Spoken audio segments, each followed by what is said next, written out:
আপনারা আরেকটা জিনিস চাপতে পারেন না, এই যে সরকারের যে আপনারা মনে করেন আপনি তো পড়ছেন, লেখাপড়া করছেন, আগে মনে হয় আপনি ক্লাস 9-এ পড়ছেন, ক্লাস 9-এ পড়ার পরে মনে হয় আপনার বইগুলো আপনার নিচে যেগুলো ছেলে আছে বা 6, 7, 8-এর ফলামানগুলো পড়তে পারছে। এখন তো গরিবের যারা আগের যুগের ছেলে মেয়ে আসছিল, হ্যাঁ, এরা তো এখন এগুলো করতে পারতেছে না। সরকার এখন মাস্টাররা ওখানে বললে হয়তো এই লেকচার লাগবে না লেনজারি লাগবে, এগুলো মাস্টাররা এখন স্কুলের ইয়ার সাথে কমিশন ইয়া করে না, কমিশন না খালি এরা করে কীভাবে ইয়া হয়।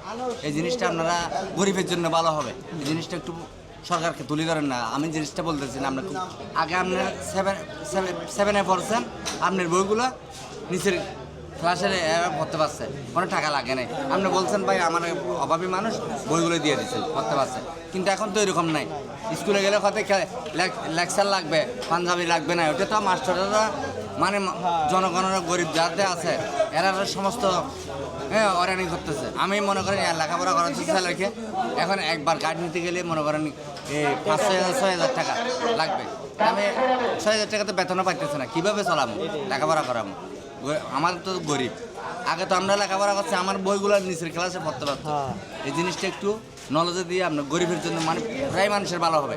মাস্টাররা কিন্তু দুর্নীতি করে না বলতেছে, কিন্তু দুর্নীতি করে কেন?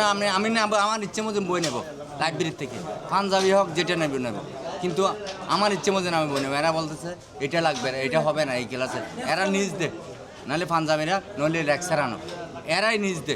আমার ওইটার প্রয়োজন নেই, আমার বই আমি নেব, আমার ক্লাসের বইগুলো আরেকজনে পড়তে পারবে।